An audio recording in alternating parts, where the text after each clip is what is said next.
주님께서 여러분과 함께 또한 사제의 영과 함께 마테오가 전한 거룩한 복음입니다. 주님 영광 받으소서. 예수님께서 성전에 가서 가르치고 계실 때 수석 사제들과 백성의 원로들이 예수님께 다가와 말하였다. 당신은 무슨 권한으로 이런 일을 하는 것이요? 그리고 누가 당신에게 이런 권한을 주었소? 그러자 예수님께서 말씀하셨다. 나도 너희에게 한 가지 묻겠다. 너희가 나에게 대답하면 나도 무슨 권한으로 이런 일을 하는지 너희에게 말해주겠다. 요한의 세례가 어디에서 온 것이냐? 하늘에서냐 아니면 사람에게서냐? 그들은 저희끼리 의논하였다. 하늘에서 왔다 하면 어찌하여 그를 믿지 않았느냐 하고 우리에게 말할 것이요. 그렇다고 사람에게서 왔다 하자니 군중이 두렵소. 그들이 모두 요한을 애언자로 여기니 말이요. 그래서 그들이 예수님께 모르겠소 하고 대답하였다. 그러자 예수님께서 그들에게 말씀하셨다.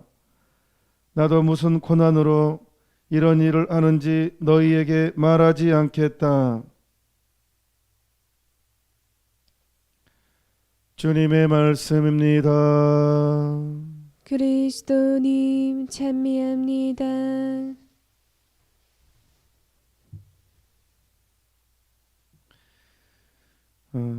예수님은 율법학자와 바리사이파 사람들한테 끝까지 시달림을 받죠. 오늘 축일로 기념일로 봉헌하는 십자가성 요한도 끊임없이 시달림을 받습니다. 얼마나 고생을 하였는지 아예 요한 성인 앞에는 십자가의 성 요한이라는 이름이 붙었습니다. 아예 얼마나 영예로운 호칭입니까? 아예 이분 앞에는 항상 십자가의 성 요한, 세상 마칠 때까지 이분의 이름 앞에는 십자가의 성 요한이라는 이름이 따라다닙니다. 가장 영예로운 호칭이죠.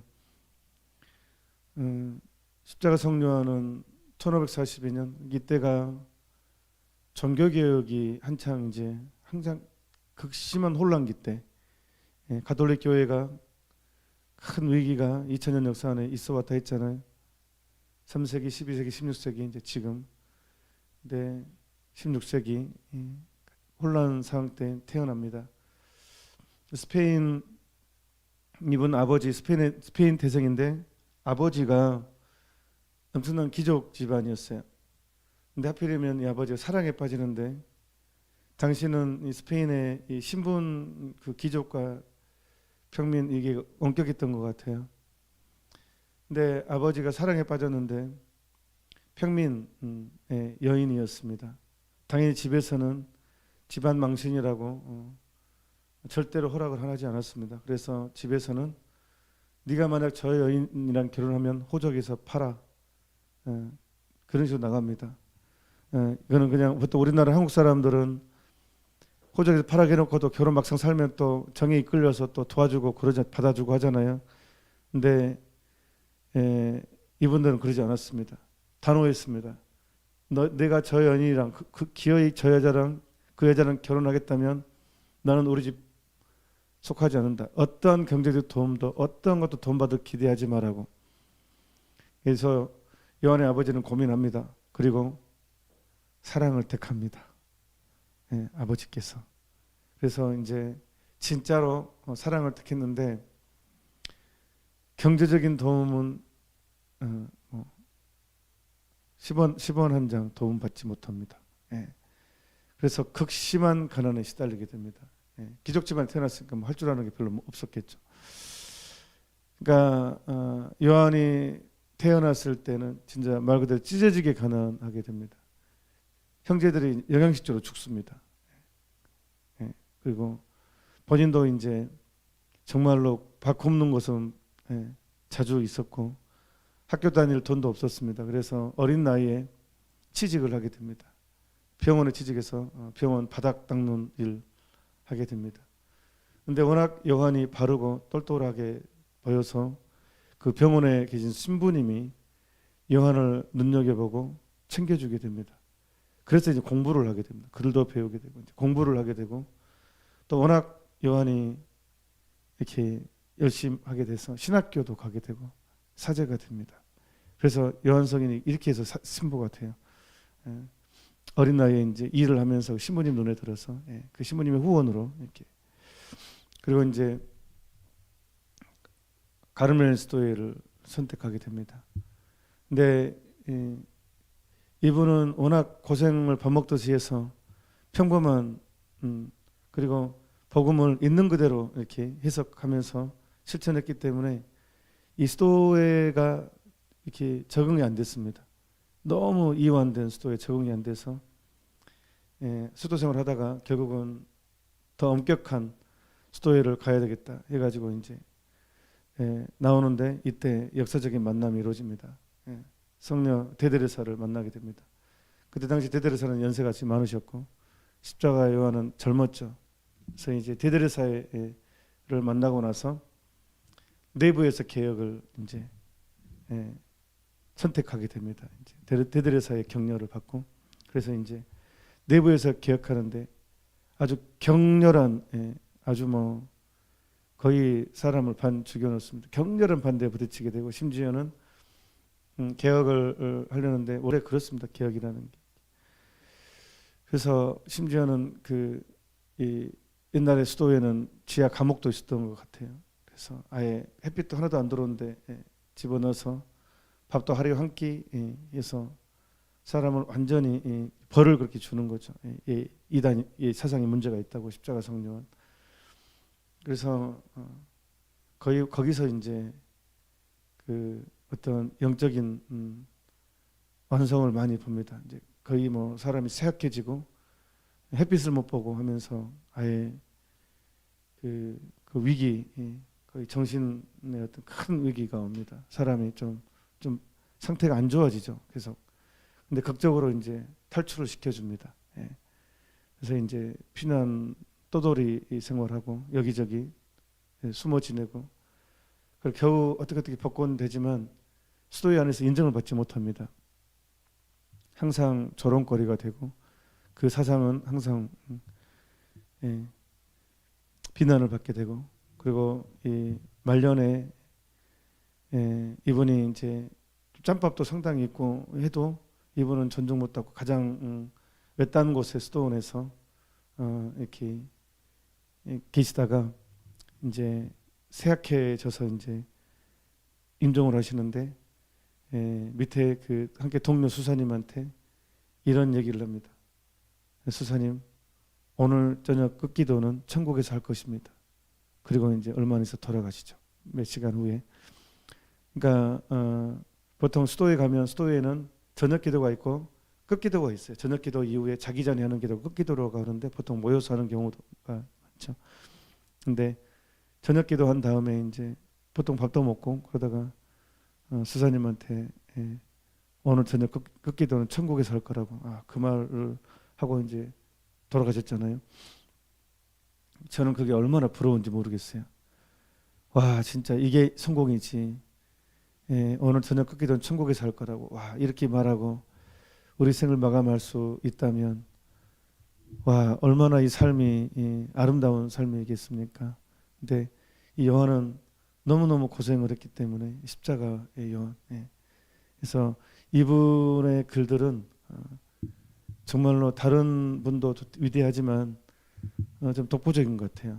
탁월하게 또 핵심을 말을 안 돌리는 사람입니다. 이 양반은 그냥 핵심을 탁 정리해주는. 그래서 보통 우리 위대한 성인 중에서 토마스 아퀴나스 성인은 가톨릭 교회의 어떤 틀, 교리나 철학의 어떤 기틀을 어떤 가톨릭의 기둥 역할을 하신 분이라고 하면 십자가 성령하는 토마스 아퀴나스의 학덕에 오히려 이제 학덕에다가 영성까지 이 완덕을 이루어서 가톨릭 기둥이 되신 분 이렇게 표현하기도 합니다. 하여튼 그래서 오늘 이분의 책을 제가 하나 가지고 나왔습니다. 가르멜 산길. 네, 이 책 제가 신학생 때 이 책이 언뜻 보면 되게 어렵게 느껴져요. 사실 어려워요. 그런데 책이 어려우면 방법이 있어요. 반복해서 읽으면 돼요. 책이 어려우면 읽고 다시 또 읽고 다시 읽고 그러면 이게 보여요. 한 세 번째 보면 훨씬 눈에 확 들어와요. 이게 이게 무슨 수학 공식 같은 게 아니기 때문에 워낙 이제 합칙적인 의미를 많이 이렇게 하기 때문에 그렇습니다.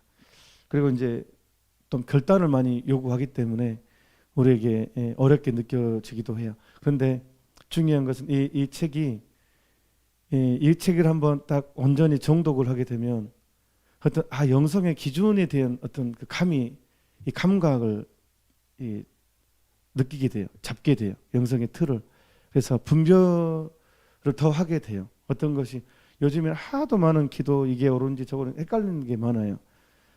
달짝지근하게 너무 많고. 근데 이 책은 정말 잘 중심을 잡아줘요. 그래서 저는 여러분들 추천했던 거예요. 저번에 특히 이 혼란스러운 시대에 이분도 혼란스러운 시대에 살았으니까 이제 제가 여러분과 나누고 싶은 것은 우리가 백화점을 가잖아요.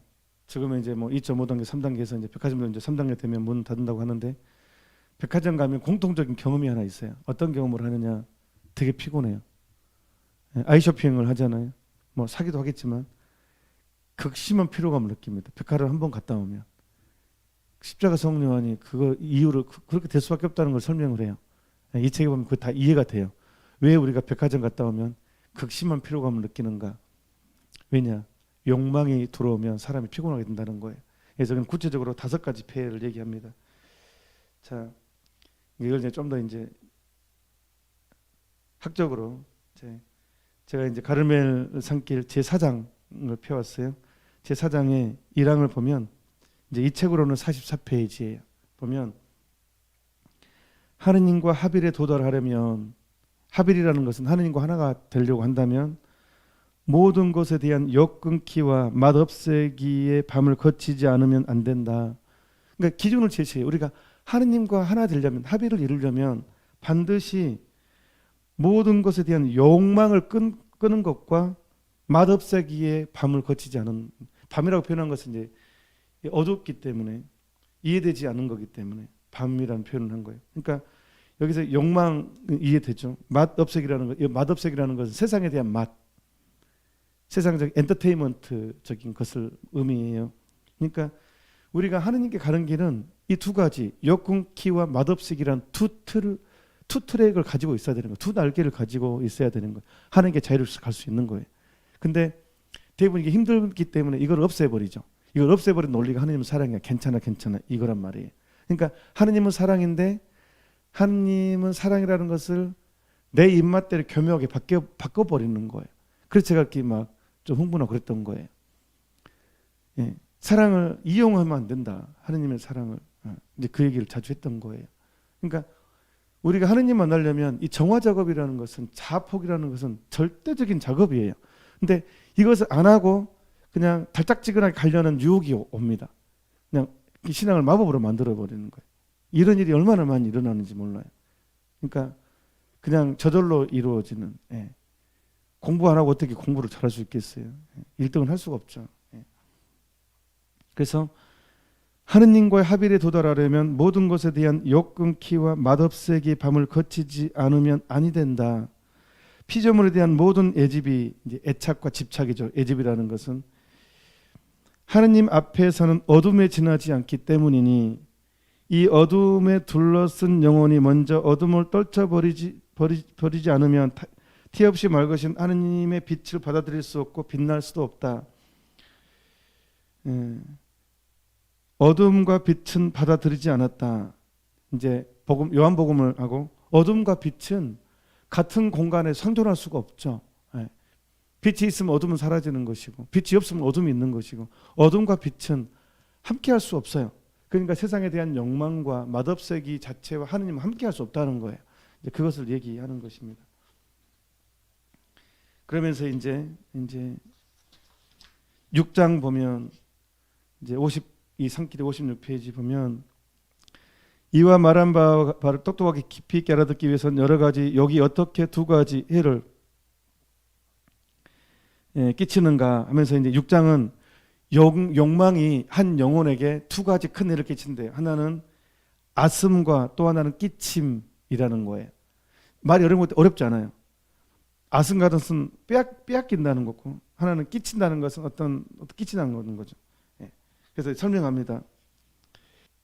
두 가지 욕망은 인간에게 두 가지.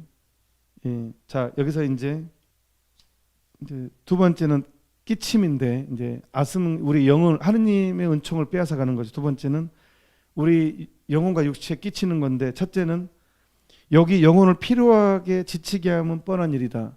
첫 번째 필요하게 만든다는 거예요. 그러니까 욕망이 많이 들어올수록 세상에 대한 욕망이 들어오면 들어올수록 사람은 피곤해요. 피곤하 그것은 일을 많이 하는 것도 피곤하지만 우리 가만히 있어도 피곤한 이유는 아이쇼핑 아니 백화점 가면 피곤한 것도 여기 들어오기 때문이고 그거 없이도 세상에 욕심이 많은 사람들은 늘 피곤합니다. 욕망이 그래서 허덕인다 그러죠. 그래서 첫 번째 우리한테 끼치는 것은 여기 우리에게는 피로에 지치게 한다는 것. 역은 마치 이제 58페이지입니다. 5항이에요. 6장 6-5예요. 6-6이에요. 그래서 역은 마치 가만히 있지를 못하고 무엇을 못마땅해 하는 철부지 어린이와 같다. 철부지는 그 어머니를 항상 졸라대면서 언제 한번 만족한 적이 없다. 애 키우는 게 진짜 힘들다. 그래서 보배가 탐이 나서 땅을 뒤지는 사람이 피로에 지치듯 이 욕심이 욕구하는 바를 얻으려고 마음은 지친다. 과연 이사야의 말 그대로이니 29장 8절을 또 인용합니다. 목마른 사람이 마시는 꿈을 꾸었다가 깨어나면 더욱 목말라 하듯이 하면서 이렇게 뚜뚜뚜 설명합니다. 자세하게 또. 그 다음에 이제 또 여기 우리한테 끼치는 두 번째는 끼침으로써 제 욕이 이제 7장입니다. 1항 7-1입니다. 끼침으로써 제 욕이 영혼에게 해를 입히는 둘째 양상은 그를 족치고 괴롭게 합니다. 이제 괴롭다는 거예요. 내 영혼이 괴로움을 느껴요. 이 경우 영혼은 고문하는 밧줄로 어느 한 자리에 묶여 있는 사람과 같아서 거기서 풀려나기까지는 전혀 쉬지를 못하는 것이니 다윗은 이런 사람을 가르쳐 죄인들의 올가미가 저를 희가맞다 하고 말하였다 하면 성서 구절도 인용을 합니다. 이분이 성서에 얼마나 박아간지 그냥 모든 인용할 때 꼭 성서 구절을 인용을 해서 꼭 이렇게 글을 정리를 하십니다. 그러니까 이 성서 주석도 배워요. 이분이 이게 이런 뜻이구나. 성서에 이런 내용 이런 뜻이구나. 그것도 놀라면서 배우게 돼요. 이분은 정말 대단하신 분입니다. 보통 분 아닙니다. 진짜로. 성인 중에서도 다 대단하지만 그 중에서도 돋보이는 분 중에 한 분입니다. 그다음에 제욕이 인간의 스며드는 욕망이 영혼을 끼치는 셋째는 마음을 어둡게 하고 눈을 멀게 한다는 것. 그러니까 분별력이 떨어지는 거예요. 욕망이 들어오면 그러니까요. 사기꾼이 정말 나쁘죠. 근데 사기를 당한 사람도 어떤 변호사가 그랬어요. 저한테. 자기 책임이 크다는 거예요. 왜? 욕심 때문에 사기를 당한대요. 그러니까 이 욕망이 눈을 멀게 하니까 욕망이 들어와버리면 객관적인 판단 능력이 떨어집니다. 그러니까 제가 이제 수능 시험 볼 때 이제 본당에서 꼭 점수를 잘 받는 방법 얘기를 해요. 이제 2학이면 똑같은 성적 안에서 좀 더 잘 받는 방법은 너무 잘 봐야 되겠다는 어떤 욕망이 막 들어와버리면 이게 시야가 좁아져 버립니다. 사람이 심리적으로. 그러니까 꼭 시험 보는 날은 꼭 호주머니 아무것도 가지고 다니지 말고 깔끔하게 해야 돼. 방도 좀 정리하고 그래야 사람이 좀 이렇게 객관성이 생기거든요. 근데 막 방도 지저분하고 막 호주머니도 지저분하고 그리고 막 너무 잘 봐야 되겠다는 거 막 그런 욕망이 돌아버리면 어디 반드시 가야 돼 그런 게 돌아버리면 시야가 좁아져요. 이게 그런 게 생깁니다. 아무튼 셋째는 욕망이 인간을 끼치는 피해를 주는 셋 번째는 마음을 어둡게 하고 눈을 멀게 한다는 거. 그러니까 사람이 막 객관적이지 않게 돼요. 자기 중심에 빠게 돼요. 이게 눈먼 게 그러니까 자기중심적인 사고방식은 사람의 눈이 먼 것입니다. 자기밖에 모르는 것이니까. 그 다음에 이제 또다시 네 번째, 여기 영혼에게 끼치는 넷째 해는 9장입니다. 영혼을 더럽히고 때묻히는 일이다. 집회서 13장 1절 인용합니다. 집회서가 가르치는 대로 역청을 만지는 자는 몸이 더러워진다.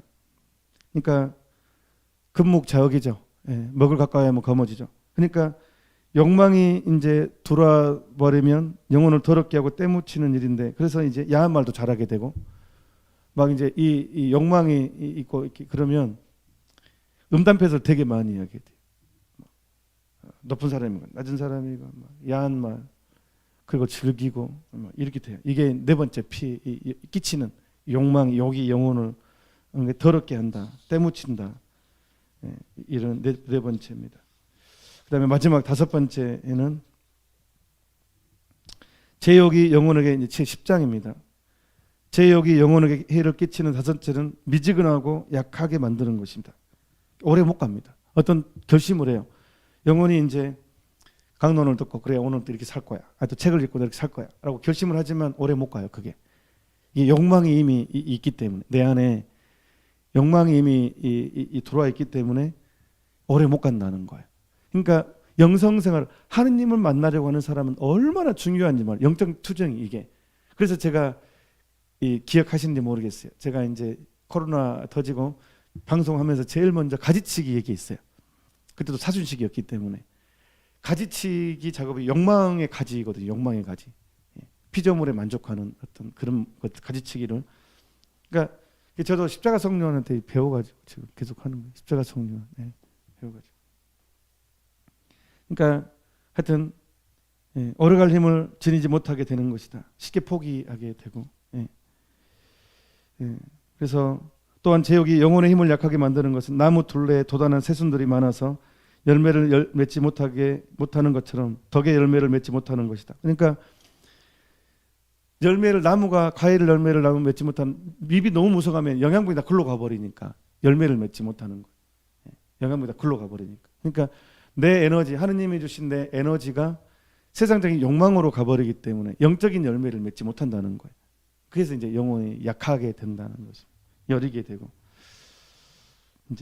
그래서 이제 성서 구절 인용해서 한데, 너무 고단백질이어서 성서에 대한 주석서입니다. 주석서. 사실은 십자가를 지라는 게 어떤 의미인지를 이제 그래서 이분을 있는 그대로, 제가 미국에 있을 때 3년 동안 교리 이제 6개월 3년 있으면 6개월 동안 이제 교리 강좌 했거든요.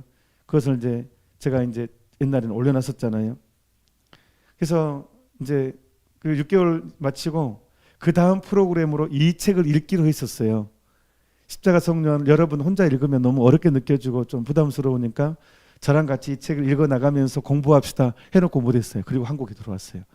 그래서 이거 언젠간 제가 할 거예요. 제가 언젠가는 진짜 이건 숙제 저한테. 저도 좋아요. 그래서 이거를 한번 공부하고 나면 힘이 생겨요. 와, 그렇지. 영적인 이제 십자가를 진다는 것, 그게 어떤 의미이고 신앙 산다는 게 이게 어려운 게 아니라 이거 맞들이게 되면 오히려 이제 뜨거움을 생기게 돼. 내 마음 안에 힘도 생기고 열망도 생기게 되고, 와, 그런 힘이 생겨. 십자가 성, 그리고 분별을 할 수 있게 돼요. 분별을 너무 잘하면 이제 딱 강론이 이제 겸손해야죠. 근데 이게 이제 하여튼 이제 영적인 게 이제 생기게 되면, 아무튼 뭐 몇 가지만 얘기하겠습니다. 그 다음에 이제 여러분들이 가장 이제 궁금해하는 거, 보통 우리가 기도를 하면 막 탈원 상태 빠지고 싶고, 신앙생활 가장 큰 문제 중에 하나가 폐해가 뭐냐 그러면 열심한 신자로 보이고 싶다는 거예요. 우리가. 그러니까 내가 열심한 신자로 드러나고 싶어. 그래서 어디 들으면 누가 막 기도를 하는데 뭘 봤대, 막 성인도 만났대, 천사를 봤대, 그러면 너무너무 부러워요. 나는 20년 40년 신앙생활을 해도 나는 아무것도 안 느껴져. 그러니까 나는 믿음이 없는 사람인 것 같아. 이제 이런 자기감이 듭니다. 그리고 그 사람은 믿음이 깊은 것 같아. 그리고 막 짜증이 나고 질투가 생겨요. 나는 하느님이 나를 싫어하시나. 그리고 내가 어떤 죄도 짓고 하다 보니까 나는 죄가 많아서 나한테는 이런 게 없는 모양이다. 이게 이제 문제입니다. 그래서 나도 막 하여튼 느끼고 싶고 막 항월경을 느끼고 싶고 기도할 때 막 5분만 막 1시간을 기도했는데 5분처럼 지나간 그런 것을 맛보고 싶다는 거예요. 성체조 비하면 뭐가 보이면 막 그렇게 긴장돼. 나도 뭔가 보인다. 나도 뭐 드디어 단계에 오른갑다 해가지고 그냥 졸려가지고 뭐가 보이는 건데 이게. 근데 이제 막 그것을 마치 성령 은혜 그리고 내가 막 항월경을 성령의 은사로 막 느끼고 싶고 나도 뭔가 나한테 필이 온 것 같고 그거를 은근히 기대한단 말이에요. 신앙생활하면서 뭐 환시를 기대하고 피를 기대하고 이렇게 돼버리면 또 한 번 필이 와. 그러면 이제 이게 십자가 성령하는 단호하게 거절하라고. 얼마나 아주 책 내내 강조를 해요. 그게 믿음이 아니라고. 성덕이 아니라고. 예. 그러면서 구체적으로 제8장 이제 여기서는 이제 단락의 8장에 이제 페이지가 315페이지 제3권의 8장 영의 능동의 밤 해가지고 이제 초자연적인 것을 즐기면 어떤 일이 벌어지는가 막 황홀경을 그리워하고 기대하고 막 열심히 하는 사람 드러나고 싶고 이런 것이 이제 되면 어떤 일이 벌어지는가 5가지 피가 또 있대요. 꼭 5가지네요. 첫 번째는 이것저것을 혼동해서 속는 수가 많고, 둘째는 자만과 허영심에 빠지기 쉽고 자칫하면 빠지고, 이 인간의 자만과 허영심이 들어온다는 거예요. 거기에는 자만과 허영심. 세 번째는 위의 지각을 통하여 악마가 속이려고 손을 많이 쓴다는 거예요. 그 사람 악마의 밥이 됩니다. 넷째는 망덕으로 하느님과의 합의라는 것을 막는 것. 5번째는 대개 하느님을 얕보게 된다. 그런 사람들이 이게 말을 잘 안 들어요. 다이렉트를 받기 때문에 하느님을 얕보게 돼요. 그러니까 이제 사제의 말 안 들은다니까요.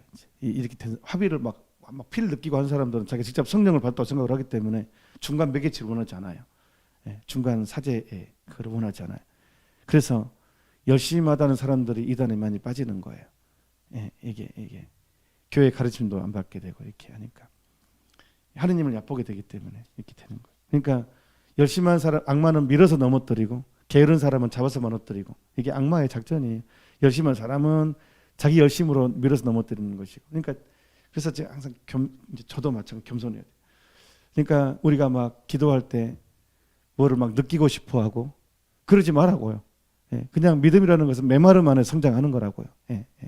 막 뭐를 보고 싶어하고 그러면 악마가 아이고 그냥 딱 보여주면 그 사람 완전히 열심히 하는 사람 착각합니다. 아 드디어 나도 하느님이 뭐를 보내줬다 해가지고 자기 스스로를 높여버립니다. 이게. 그래서 이제 하여튼 보여도 주님 저한테 왜 이러십니까? 그렇게 하라니까요. 빗자루 수사님은 막 하느님만 따졌어요. 어쩌자고 나한테 이러시냐고 지금 나를 벌 주시냐고. 자기가 빵의 기적이 나왔어요. 시장 안에서 이제 빵을 수사님들 위해서 주방을 담당해가지고 빵을 이제 사가지고 수도원 들어가는데 가난한 사람들이 배고파 죽겠다고 빵 달라 하니까 너무 안타까워서 예수님 말씀 때문에 어쩔 수 없이 빵을 줘버렸어. 그래서 수도원에 이제 장상들한테 역 바가지를 몰카고 하고 하나 어떡하냐 이제 다시 빵 사러 왔다가 빵도 없이 그냥 들어가는데 수도원 들어왔는데 빵이 그대로 있네. 놀래가지고 빵의 기적이 진짜 하니까 막 울먹이면서 나한테 왜 그러시냐고. 나는 이런 사람도 아니고 이런 일이 이래서는 안 되는 사람이라고. 내가 벌 받은 거냐고. 악마가 나한테 지금 이러는 거냐고 하면서 막 굉장히 두려워서 이런 것은 나하고는 상관이 없는 것 아니냐고 하면서 그래가지고 울면서 하느님한테 막 따지고 장난이라니까요. 빗자루 수사님. 그게 사실 맞아요. 사실 이게 기대하지 말라니까. 그런 것은 특별한 것은요 아무리 거절해도 일을 하게 돼 있어요. 진짜로 하느님의 목표를 잡고 이제 나타나게 되면 파수나 수녀님처럼 그냥 당신이 아무리 거절해도 결국은 하느님 일을 하게 돼요. 내가 거절해도 안심하라는 거예요. 당신이 뜻하는 바는 내가 거절해도 하게 돼 있으니까 일단 우리는 거절해야 된다는 거예요. 무조건. 그게 겸손입니다. 절대로 기대하면 안 됩니다. 그런 것들을. 자, 결론입니다. 영의 능동의 밤 이제 제22장 핵심입니다. 오늘 하이라이트. 오늘 강론의 하이라이트. 자, 눈 떠야 됩니다. 오늘 졸린 사람들 눈 뜨고 이 부분만 이제 오늘 강론 길에 죄송합니다. 너무 중요해서 그래요. 여러분들한테. 자, 요한묵시록이 되게 어렵죠. 성서 중에서 가장 소화하기 힘든 성서가 요한묵시록이에요. 대체 이게 무슨 말인지 막 앞뒤 뭐 무슨 말인지도 모르겠어요. 그래서 성서학자들도 막 해석이 다양합니다. 이것은. 근데 십자가 성요한이 요한묵시록 해석을 되게 잘하셔요. 그래서 자, 요한묵시록 17장 4절에 보면 저창녀, 바빌론의 금전, 음란의 포도주 막 이런 게 나오거든요. 자, 그거에 대해서 해석을 합니다. 그 음란의 포도주가 뭔지 자 봅시다. 사항입니다. 제3권 이 책으로는 367페이지. 저창녀 바빌론의 금잔에 어느 누가 입을 대고 많건 적건 마시지 않겠는가. 머리가 일곱 뿔이 여린 저 커다란 짐승 위에 그 여인이 앉아 있다 함은 해석입니다. 높고 낮건 성자이건 죄인이건 조금씩은 마음을 빼앗겨 여인의 술을 마시지 않은 자 거의 없다는 뜻이다. 높은 사람이건 낮은 사람이건 성자이건 죄인이건 마음을 빼앗겨 여인의 술을 마시지 않은 자 거의 없다는 뜻이다. 지상의 모든 임금들이 여자의 음행과 포도주에 취했다는 기록 그대로이다. 요한복음 17장 2절의 내용. 그 여자는 순고 지엄하기 짝이 없는 지성소와 하느님의 사제직에 이르기까지 범하지 못하는 계급이 없다. 지성소 하느님의 사제직에 이르기까지 범하지 않은 계급이 없이 다니엘서 9장 27절이 말대로 거룩한 자리에다 그 지겨운 잔을 놓고 있다. 어느 장사고 많든 적든 이 잔의 포도주를 마시지 않은 자가 거의 없으니 이 술은 곧 거짓 기쁨이다. 이게 핵심이에요. 그 음란의 포도주가 높은 사람이건 낮은 사람이건 사제지기까지 이렇게 들어와 있는데 이 음란의 포도주는 곧 거짓 기쁨이다라고 정리를 합니다. 거짓 기쁨. 그러기에 지상의 모든 왕들이 이 술에 취했다는 것이다. 제 아무리 성인이라 해도 타고난 고움과 아리따움을 즐기고 맛보는 이 술에 취하거나 곤죽이 되지 않은 사람은 거의 없을 정도이다. 그러니까 여기서 거짓 기쁨이 뭐냐 그러면 그러니까 피조물한테 하느님한테 오는 기쁨을 하느님에게서 기쁨을 추구하지 않고 세상적인 것에 기쁨을 취하는 거예요. 더 허기지 이게 기쁨을 지속시키지 못하고 그러니까 육체의 쾌락은 끝이 그 뒤를 보면 이 쾌락이 선한 것인지 악한 것인지를 알죠. 쾌락적인 것 자체는 몰라요. 근데 그 쾌락의 시간이 지나고 한참이 지나면 그 쾌락이 악이었는지 선인지를 알게 되죠. 그 쾌락이 진이는 느끼죠. 그러니까 간음의 죄는 꼭 찝찝해. 뒤가 아주 끝이 안 좋아요. 간음죄는. 부부의 성은 끝이 좋고, 그러니까 이 성은 부부간 외에는, 그러니까 거짓 기쁨이라는 것은 부부가의 성은 하느님이 정해주신 거죠. 하느님한테 온 것이죠. 자, 그러니까 거짓 기쁨이라는 것은 하느님의 틀이 아닌 세상적인 쾌락에서 느낄 때, 그리고 자기의 미모를 자랑하고 내 어떤 나에게서 나왔던 걸 자기 것으로 삼을 때, 그것도 거짓 기쁨에 속하죠. 아무튼 나머지는 더 자세한 책은 이 책에 아주 있습니다. 그래서 이 책은 정말 아주 중요한 어떤 걸 제시해줘요. 우리 영성의 어떤 틀을 그리고 하느님을 제대로 보게 해줘요. 그러니까 이것은 하느님을 만나려는 사람은 이렇게 하라는 거예요. 하느님의 이름으로 세상을 즐기려는 사람은 이게 책이 도저히 익혀지지 않을 거예요. 그리고 막 이건 고전이고 뭐고 하여튼 이 책은 옛날식이고 이 시대는 바뀌었어. 이런 말을 하고 듣고 싶을 거예요. 이제 자기 합리화를 하고 싶어서 이제 인간은 이제 희생을 하기 원치 않은 사람은 옛날 사고 방식이고 이 책은 뭐 고전이고 그냥 하나의 참고용이지 이 시대는 많이 바뀌었고 이 시대는 새로운 시대고 뭐 현대 신학은 영성 그러지 않다고 뭐 진리가 뭐 옛날은 다르고 지금은 뭐 가까스면 옛날 진리고 지금 똑같은 진리죠. 뭐 그렇게 말을 바꾸죠. 현대 신학은 뭐 또 요즘은 또 옛날과 또 새로운 것을 뭐 아닙니다. 진리는 과거도 진리였던 건 지금도 진리고 그렇습니다. 그러니까 하여튼 그래서 오늘 그래서 십자가 성령원 오늘 축일 우리 교회의 위대한 선물.